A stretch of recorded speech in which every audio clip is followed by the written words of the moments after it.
12절까지의 말씀입니다. 5장 1절에서 12절까지 말씀.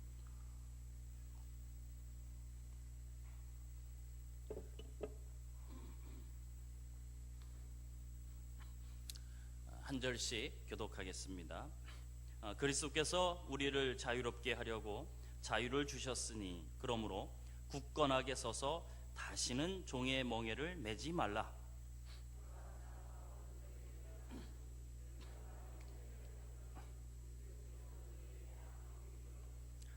내가 할례를 받는 각 사람에게 다시 증언하노니 그는 율법 전체를 행할 의무를 가진 자라.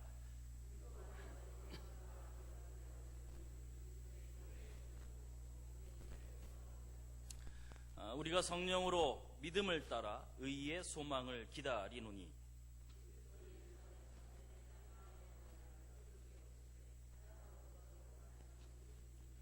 너희가 다름질을 잘 하더니 누가 너희를 막아 진리를 순종하지 못하게 하더냐. 적은 누룩이 온 덩이에 퍼지느니라.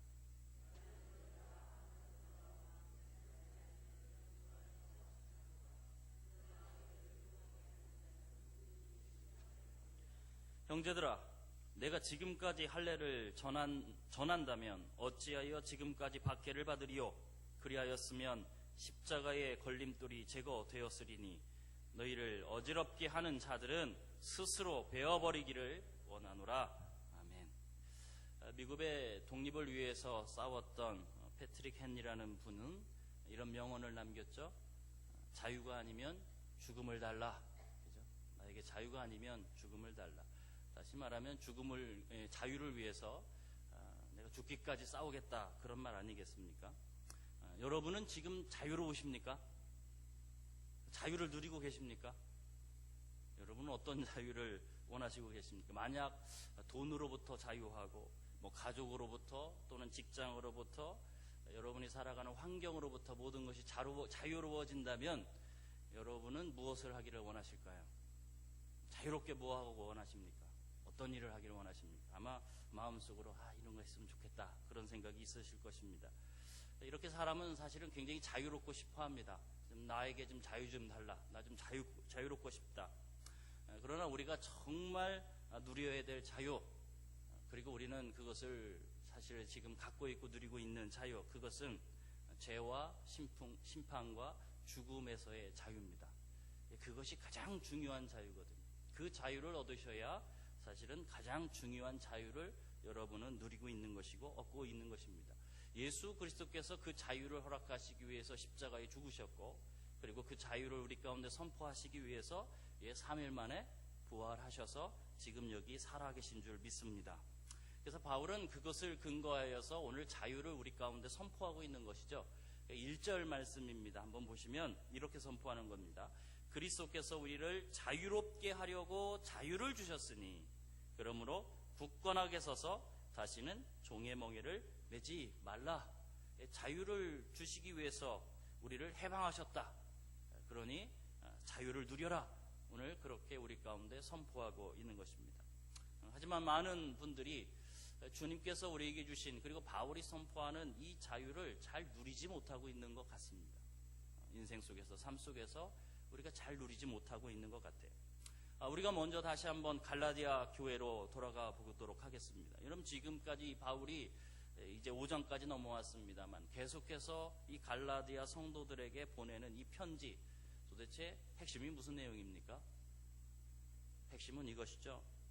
우리가 무엇으로 의롭다함을 받을 수 있을 것인가, 그것입니다. 어떻게 우리는 자유로울 수 있을 것인가.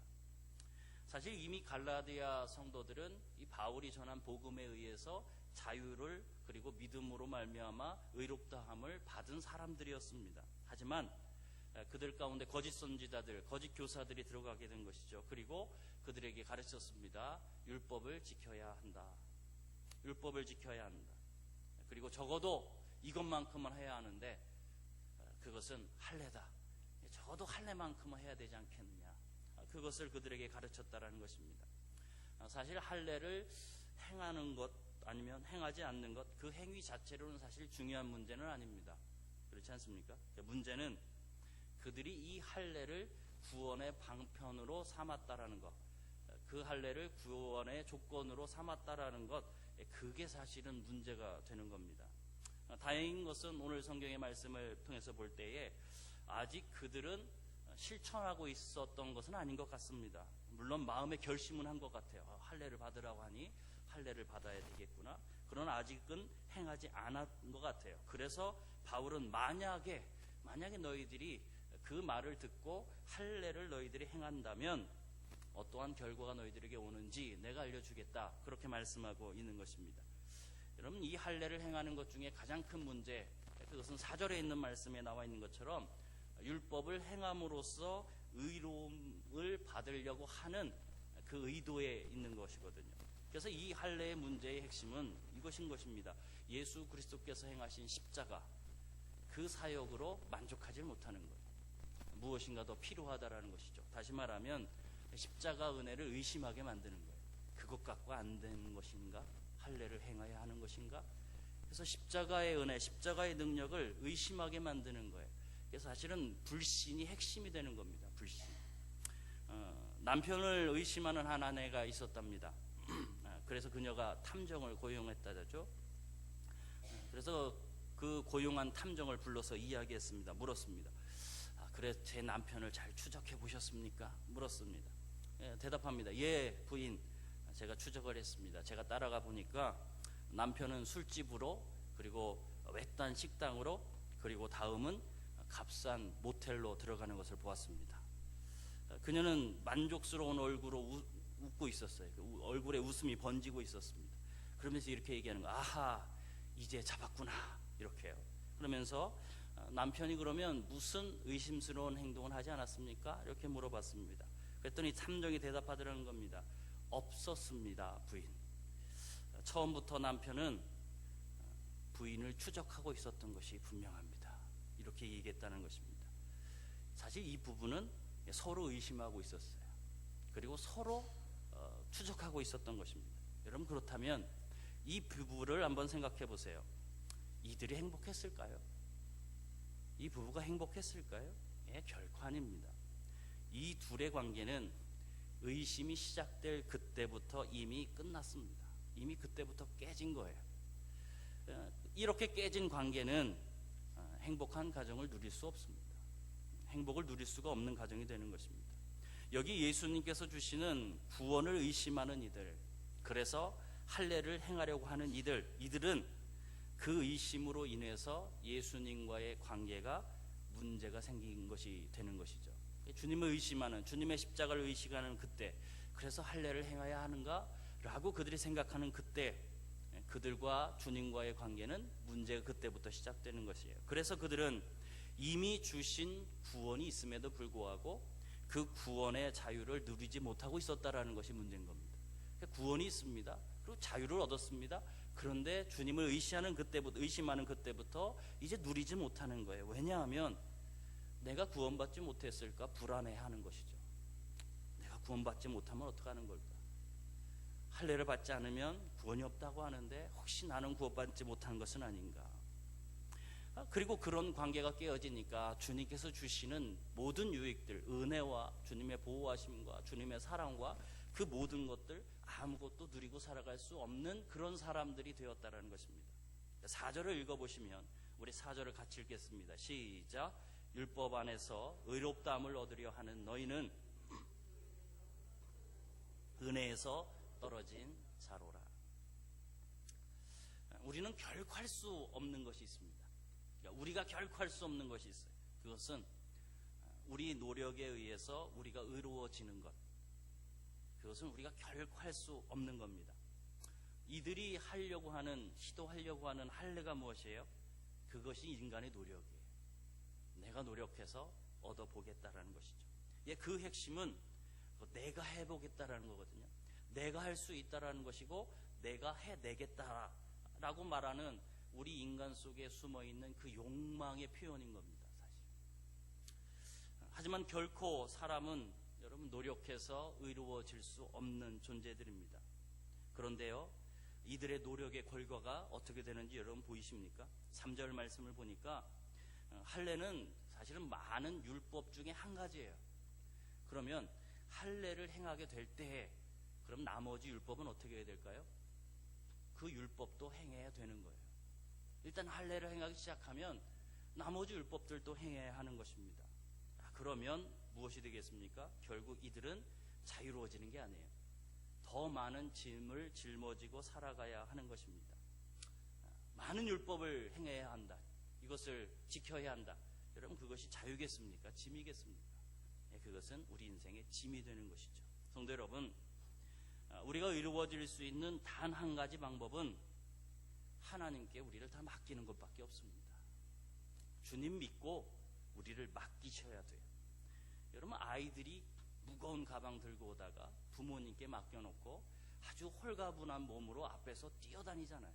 막 뛰어놀고 있지 않습니까? 그것과 마찬가지로 우리 성도님들의 인생 가운데 여러분이 하나님 앞에 그렇게 자유롭게 뛰어놀고 싶으시다면 여러분은 하나님 앞에 모든 걸 맡기실 수 있어야 합니다. 주님께 맡기시면 되는 거 아닙니까? 주님께 맡겨놓고 주님을 믿고 주님께 맡기고 주님께서 주시는 그 자유함 가운데 살아갈 수 있는 여러분 되시길 바랍니다. 성도 여러분, 진정한 자유는 주님께 여러분을 온전히 맡기실 때 오게 되십니다. 지금 여러분은 어떤 인생의 문제, 또 뭐 아픔, 상처, 두려움, 여러분 그런 거 갖고 계시죠? 그럼 그런 거 생각할 때마다 짐이잖아요. 어렵잖아요. 힘들잖아요. 그럼 어떻게 하시면 된다고요? 주님께 맡기시면 되는 거예요. 여러분 적어도 우리가 주님 앞에 나오는 예배 시간이나 기도 시간만큼이라도 좀 맡겨보세요. 뭐 갈 때 되도록보면은 대개 보면 다시 짊어지고 가시긴 하지만 그래도 적어도 예배 시간과 주님 앞에 기도할 때라도 내려놓으면 여러분 그때라도 얼마나 자유로운지 아십니까? 주님 때문에 우리는 그때 자유로울 수가 있는 겁니다. 그리고 여러분의 인생의 진정한 자유, 그것은 여러분 삶의 모든 것들을 주님께 다 맡겨드리고 주님 의지하고 주님 신뢰하고 살아갈 때 우리 가운데 임한다라는 것을 여러분 꼭 믿으시길 바랍니다. 그래서 주님께 맡기는 인생 되시길 바랍니다. 내 인생도 맡기고 아픔도 맡기고 슬픔도 맡기고 상처도 맡기고 두려움도 맡기고 오늘 이 갈라디아 성도들 이 불안함도 다 주님께 맡기면 주님께서 그것을 짊어지시는 것이죠. 그리고 우리는 주님 앞에서 자유롭게 되는 것입니다. 주님 앞에서 우리는 쉼의 인생이 되는 것입니다. 그렇게 주님께 맡기고 여러분 자유를 누리는 여러분 되기를 주님의 이름으로 축원합니다. 예수님께 우리가 모든 것을 맡긴다. 이것을 다른 말로 또 한 단어로 표현할 수 있을 것 같습니다. 주님께 모든 걸 맡긴다. 그것은 믿음인 거예요. 믿음. 여러분 왜 그렇습니까? 우리는 믿지 못하면 절대 아무것도 맡길 수 없습니다. 여러분의 집에 열쇠가 있다라고 생각해 보세요. 여러분은 그 열쇠를 믿지 않는 사람에게 맡기시겠습니까? 아니요. 믿지 못하는 사람에게는 내 집 열쇠 절대 맡길 수 없습니다. 믿어야 맡기는 겁니다. 그래서 맡기는 것이 무엇일까? 그것은 믿음이라는 거예요. 믿어야 맡길 수가 있는 것이죠. 그래서 바울은 5절 6절에서 우리가 의롭게 되는 것은 오직 믿음이다 라고 말씀하고 있는 거예요. 오직 믿음이다. 이 믿음으로 우리는 의롭다함을 받는 겁니다. 계속해서 이것은 갈라디아서에서 계속 지금까지 반복해서 말했던 이 바울의 이야기예요. 믿으면 돼. 주님을 믿으면 돼. 믿으면 돼. 믿으면 의롭다함을 받아. 믿음이 의로움을 갖다 주는 거예요. 여러분 그리고 그렇게 의롭다함을 받은 자들은 주님께서 주시는 영적인 자유를 그때 누리는 거예요. 여러분 주님을 믿는 만큼 여러분 정말 자유로우실 것입니다. 믿는 만큼 자유로워지는 거예요. 즉 진정한 자유를 누리기를 원하신다면 여러분 믿음을 가지셔야 합니다. 정말 주님을 믿으셔야 돼요. 그런데 성경을 보시면 이 믿음 앞에 붙어있는 게 있어요. 그냥 믿음만 말씀하지 않았어요. 오늘 성경이 보니까 6절을 우리가 같이 읽었으면 좋겠습니다. 6절을 같이 읽겠습니다. 시작.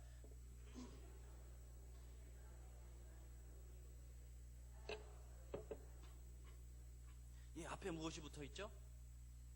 앞에 사랑으로서의 역사하는 믿음. 사랑이 붙어 있어요. 사랑이 붙어 있다고요. 이 말씀에 의하면 사랑이 있어야 믿음이 살아 움직인다라는 거예요. 사랑이 있어야 믿음이 힘있게 역사한다라는 거예요. 야곱이 형 에서, 다시 말하면 아버지 이삭의 장자의 축복을 야곱이 빼앗았잖아요. 가로챘잖아요. 그리고 신변의 위협을 느끼고 외삼촌인 라반의 집에 갔습니다. 그리고 라반의 딸은 둘이 있었죠. 레아와 라헬. 우스갯소리가 있는데요. 이게 봄이라 자꾸 이제 코가 막혀가지고 우스갯소리가 있어요. 무슨 우스갯소리가 있냐면 남자 이상형, 첫째는 예뻐야 하고, 둘째는요 예뻐야 하고, 셋째는 예뻐야 합니다. 예쁘면 다 됩니다. 그죠? 성경을 보면 라헬에 대해서 이렇게 표현했습니다.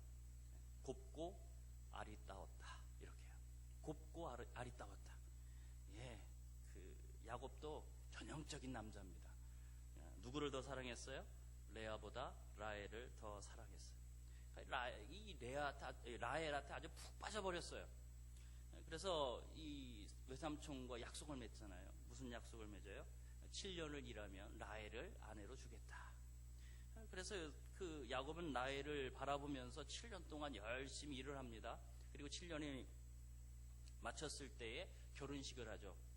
빰빠라빰빰 하고 아침에 눈을 떠보니까 누구예요? 레아입니다. 큰 딸을 먼저 시집 보내야 된다라는 거예요.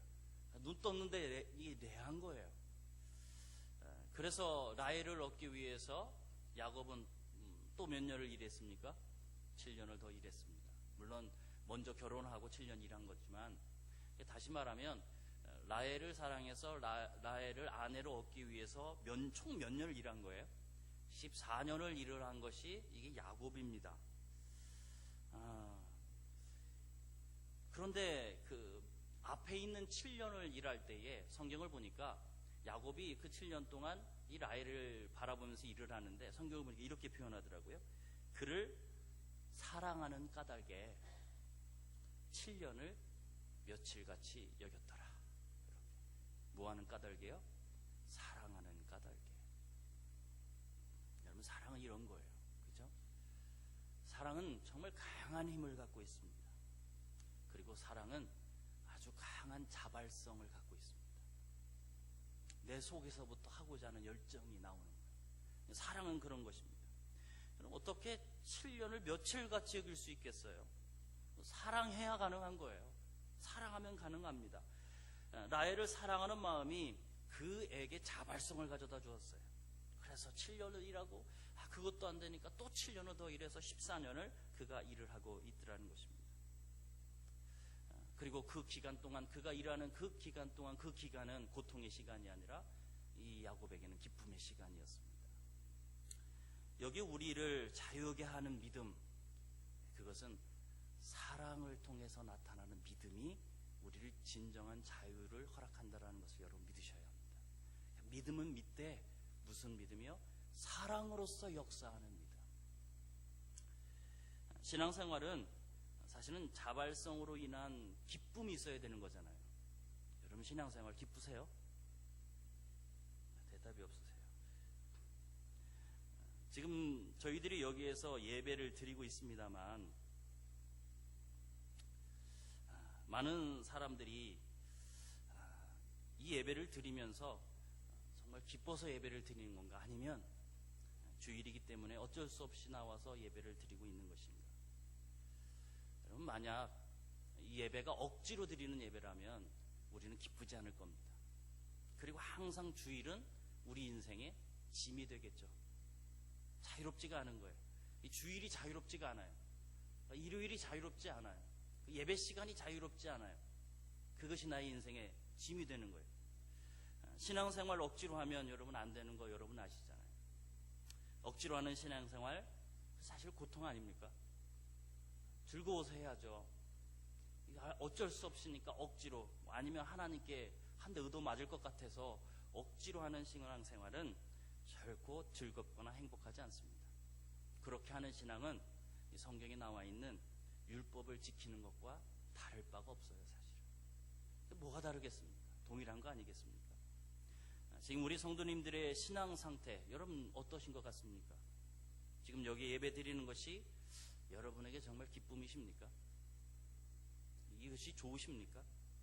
아니면 지금 이 아침에 억지로 나오셨습니까?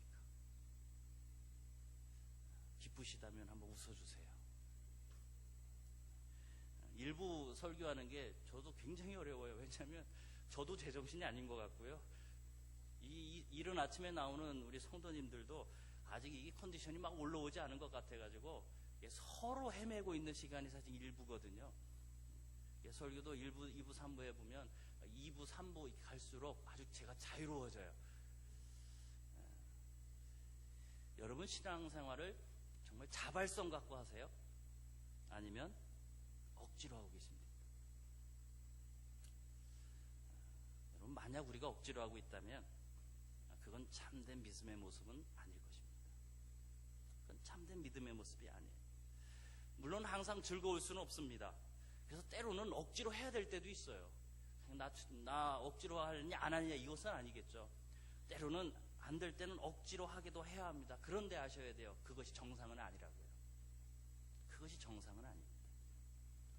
만약 우리가 억지로 무엇인가를 하고 있다면 지금 우리의 믿음은 정상이 아니에요. 그래서 여러분의 신앙생활이 내가 기뻐서 하는지 억지로 하고 있는지를 살펴보세요. 그리고 나에게 억지가 좀 있다 그러면 나의 믿음 상태는 지금 정상이 아니구나. 여러분 그렇게 진단하셔도 좋을 것 같아요. 여러분 온전한 자유는 온전한 믿음에서 나오는 거잖아요. 그리고 온전한 믿음은요 자발성에서 나오는 거예요. 자발성은 어디서 온다고요? 그것은 사랑하면 자연스러워지는 겁니다. 사랑하면 자연스러워. 즉 신앙의 자유는 주님을 사랑하시면 여러분 자연스러워지는 거예요. 예수님 사랑하시면 여러분 주님을 위한 삶은 아주 자연스러워요.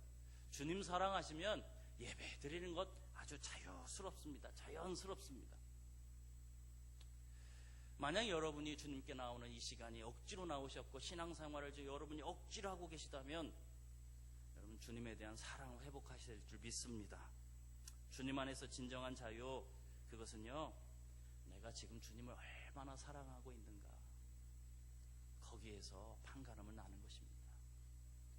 여러분 이 시간 주님에 대한 뜨거운 사랑을 회복하는 여러분 되시길 바랍니다. 그래서 뜨거운 사랑을 회복하면 주님을 위한 모든 것이 억지가 아니에요. 짐이 아니에요. 좋아서 하는 거예요. 야곱처럼 14년을 그죠? 그렇게 한 푼 받지 않고 오직 라헬만을 위해서 일하는 것처럼 여러분 주님을 뜨겁게 사랑하심으로 말미암아서 주님을 위해서 그렇게 예배드리고 신앙생활하시고 주님 앞에 나오는 그런 자유가 있는 신앙생활하는 여러분 되기를 주님의 이름으로 축복합니다. 하지만 계속해서 이러한 자유를 방해하는 세력들은 우리 가운데 있는 거잖아요. 우리가 행복한 것, 우리가 즐거운 것, 우리가 자유를 누리는 것, 그것을 아주 극도로 싫어하는 존재들이 있습니다. 아주 싫어하는 존재들이 있어요. 누굽니까? 이 악한 영들인 것이죠. 악한 영은 결국 우리가 행복한 거 원하지 않습니다. 그들은 여러분이 자유로운 거 원하지 않습니다. 어떻게든 힘들게 만들려고 하는 것이 악한 영들의 속셈인 것이죠. 그러나 그 악한 영들, 우리가 지난주에 부활주일을 지냈습니다만 그 부활주일에 그것이 이 부활주일 이게 중요한 것은 그 악한 영들의 머리를 예수 그리스도께서 부활하실 때 밟으셨다라는 거예요. 짓밟으셨다라는 것입니다. 그들의 길을 완전히 꺾어버리셨어요. 완전한 승리를 주님께서 그 가운데 선포하셨어요. 그래서 어떻게 보면 악한 영들은 패전병들이에요. 그죠? 패전병들. 그런데 그 패전병들이 아직 완전히 망하지는 않았습니다. 그래서 이 시대는 어떤 시대냐? 그 패전한 패전병들이 최악으로 발악하는 시대입니다. 그러니까 발악을 하고 있는 겁니다. 그래서 그들은 그 마지막 힘을 가지고 무엇을 할 것인가? 예수님께는 완전히 이제 끝나버렸잖아요. 졌잖아요. 어떡합니까? 주님을 따르는 자들, 그런 따르는 자들, 그래서 그런 따르는 자들의 승리의 기쁨과 승리를 통해서 얻은 자유라든지 그런 것들을 최대한으로 방해하고 있는 거예요. 그것을 누리지 못하도록 지금 방해하고 있는 거예요. 성경은 우리를 믿음의 경주라고 표현을 많이 하지 않습니까? 히브리서 12장 1절에도 보면 우리 앞에 당한 경주를 경주한다 그렇게 말씀하고 있고, 오늘 본문의 7절도 가보시면 이렇게 말씀하고 있어요. 너희가 다름질을 잘 하더니 이렇게 말씀을 하고 있어요. 갈라디아 성도들은 이 바울로부터 복음을 듣고 그들은 구원함을 얻었습니다. 그리고 정말 즐겁게 신앙생활을 하고 있었다고요.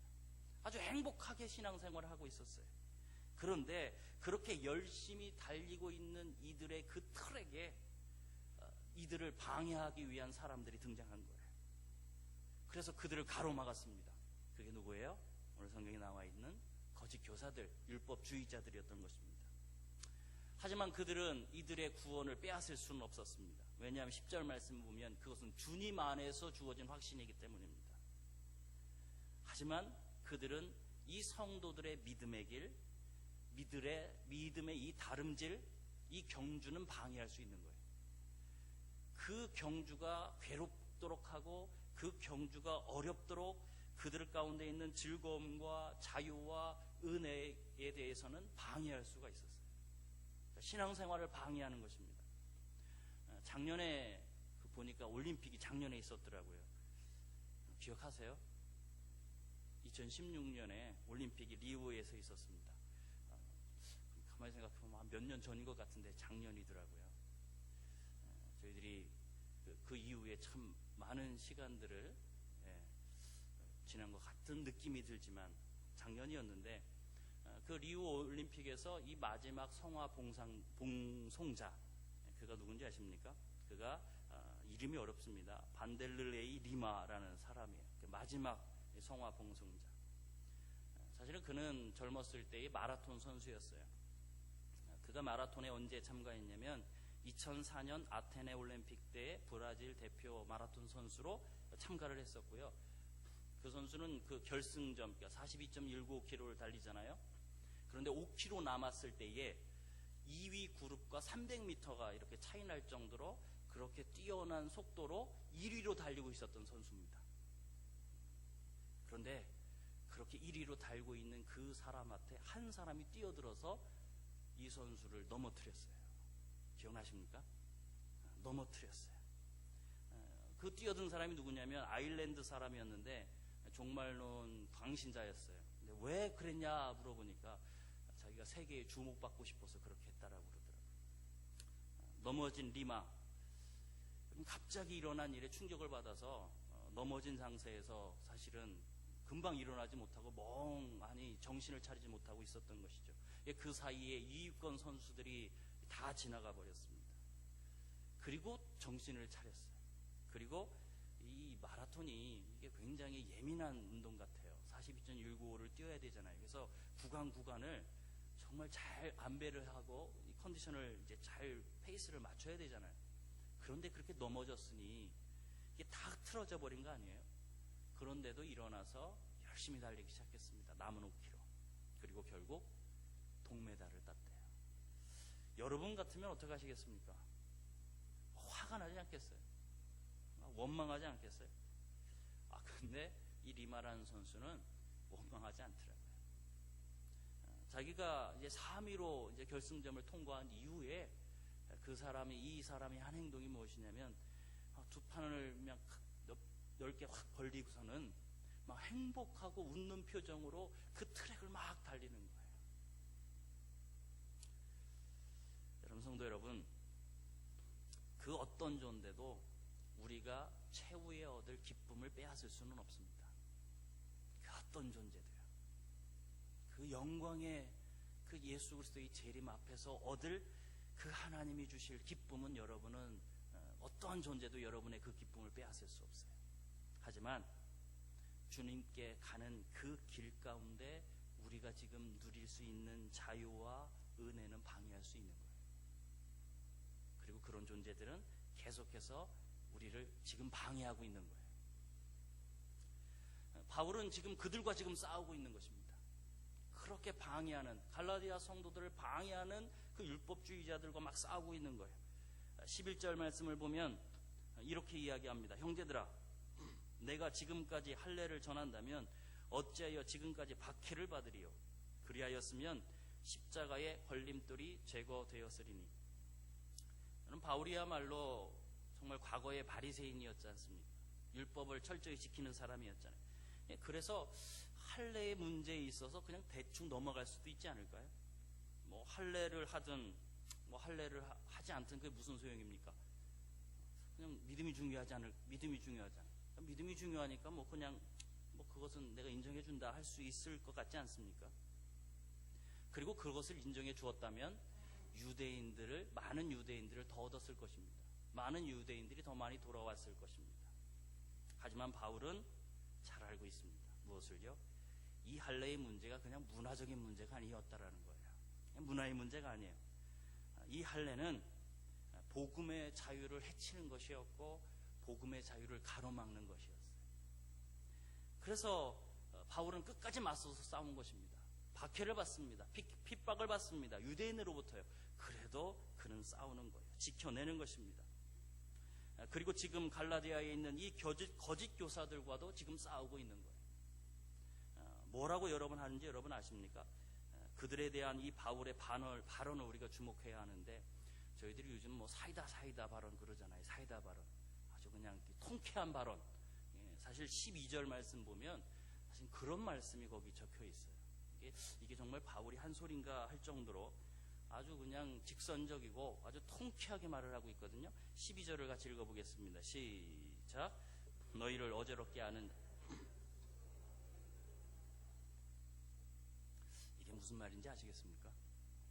이런 말이에요. 너희 중에 할례를 그렇게 해야 한다라고 그렇게 할례를 좋아하는 사람들이 있지. 할례가 그렇게 좋으면 일부를 베어내지 말고 아예 그냥 다 잘라버리라고 그래. 그 얘기입니다. 할례를 행하느니 그냥 아예 거세를 하라고 그래. 이게 할례를 통해서 의로워진다라는 것이 말도 안 된다라는 소리를 하고 있는 거예요. 그게 무슨 말이냐? 그렇지 않다. 그렇게 이들에게 아주 단도직입적으로 아주 강하게 이야기하고 있는 것입니다. 지금 바울이 이렇게 흥분하고 있는 이유가 뭡니까? 그것은 바로 예수 그리스도께서 선포하신 진정한 자유를 그들이 훼손하고 있기 때문입니다. 그래서 그들과 지금 싸우자는 거예요. 나는 이것을 지켜낼 것이다. 여러분도 지켜내셔야 될 줄 믿습니다. 성도 여러분, 우리는 예수 그리스도의 부활을 통해서, 우리가 지난주에 부활주를 지냈습니다만, 부활을 통해서 우리는 정말 진정한 죄와 심판과 죽음에서 자유함을 얻은 하나님의 사람들입니다. 믿으십니까? 그런데 그것은 부활절에만 누리는 게 아닙니다. 예수 그리스도께서 승리하시고 부활하시고 그리고 자유를 선포하신 이후에 우리는 그것을 영원히 누리셔야 되는 거예요. 그때만 누리는 거 아닙니다. 주님의, 여러분이 예수 그리스도를 영접하실 그때만 누릴 수 있는 것이 아닙니다. 그 자유는 오늘도 여러분 누리고 계셔야 합니다. 주님이 주신 그 은혜는 지금도 여러분은 누리고 계셔야 합니다. 하지만 우리의 원수들은 가만히 있지 않는 것입니다. 우리가 그것을 누리지 못하게 만드는 거예요. 계속해서 우리의 삶에 어려움을 주고 방해를 하고 우리를 넘어뜨리려 하는 것입니다. 그러면 여러분 무엇 하셔야 돼요? 우리도 싸워야 되는 거예요. 무엇을 위해서요? 자유를 지키기 위해서 싸우셔야 합니다. 여러분, 지금도 휴전선에서는 이 나라의 자유를 위해서 군인들이 열심히 지키고 싸우고 있지 않습니까? 그런데 여러분은 주님께서 우리에게 선포하신 이 자유와 은혜와 이 기쁨과 이 행복과 이 모든 것을 지켜내시기 위해서 여러분 싸우고 계십니까? 악한 영들과 아니면 악한 자들과 여러분은 싸워서 그것을 지켜내고 계십니까? 여러분의 신앙과 여러분의 삶 가운데 혹시 불안이 있으세요? 내 안에 불안이 막 도사리고 있으십니까? 여러분은 신앙생활을 억지로 하고 있습니까? 이 신앙이 승리감이 아니라 자꾸 패배감으로 물들어 가고 있습니까? 그렇다면 여러분은 지금 공격받고 계신 것입니다. 그것은 주님께서 우리에게 주시는 것이 아닙니다. 그것은 우리를 시기하고 우리를 넘어뜨리려는 악한 자들이 주는 것입니다. 우리는 어떻게 하셔야 돼요? 만약 그것이 여러분 안에 자꾸 나오고 있고 내 안에 그런 불안감과 공포감과 그런 행복이 아니라 불행이 자꾸 다가오고 내 마음이 슬프고 힘들고 지치고, 만약 그렇다면 우리는 지금 열심히 달려가는 이 경주 가운데 조금 전에 말씀드렸던 어떤 사람이 와서 넘어뜨리는 것처럼 우리를 넘어뜨리려 하고 있다는 것을 여러분 믿으셔야 합니다. 그리고 여러분 싸우셔야 돼요. 여러분 지켜내셔야 되는 것입니다. 주님이 여러분의 주시기를 원하시는 은혜, 그것은 불안이 아니잖아요. 그것은 억지가 아니잖아요. 그것은 공포가 아니잖아요. 그것은 슬픔도 아니고 그것은 패배감도 아닙니다. 주님은 여러분에게 진정한 자유를 주기를 원하십니다. 만약 그것을 누리지 못하고 계시다면 여러분 싸워서 여러분 지키셔야 합니다. 지금 여러분은 엄청난 영적인 공격을 받고 있다는 것을 여러분 깨달으셔야 합니다. 그리고 그래서 여러분은 기도하시든 무엇을 하시든 말씀을 읽든 무엇을 하시든 이겨내셔야 합니다. 승리하셔야 합니다. 그래야 주님이 주시는 진정한 자유가 우리 인생 가운데 선포되는 것입니다. 여러분, 불안이 아니라 자유가 되는 것입니다. 억지가 아니라 자유입니다. 패배가 아니라 우리는 자유를 누리고 살아가야 합니다. 주님이 부활하신 것은 그것을 선포하기 위한 것입니다. 그것을 누리고 살아가는 저와 여러분 되길 바랍니다. 승리하십시오. 이겨내십시오. 그리고 누리는 여러분 되기를 주님의 이름으로 축복합니다. 함께 기도드리겠습니다. 살아계신 주님, 주님은 우리에게 이미 모든 것을 선포하셨습니다. 우리에게 자유를 선포하셨습니다. 우리에게 구원도 선포하셨습니다. 우리에게 은혜도 선포하셨습니다. 우리에게 행복도 선포하셨고, 우리에게 즐거움도 선포하셨고, 우리에게 승리도 선포하셨습니다. 그것을 선포하신 주님은 오늘 그것을 누리라고 말씀하십니다. 누릴 수 있다라고 말씀하십니다. 주님, 이 시간 주님께 우리 인생 맡기기를 원합니다. 그 주님을 사랑하기를 원합니다. 그리고 하나님, 주님께서 선포하신 이 자유를 누리기 위해서 오늘 우리는 싸우기를 원합니다. 주님, 우리 승리케 하시고 주님께서 선포하신 진정한 자유를 누리고 살아가는 하나님의 백성 되도록 해 주시옵소서. 예수님의 이름으로 기도합니다.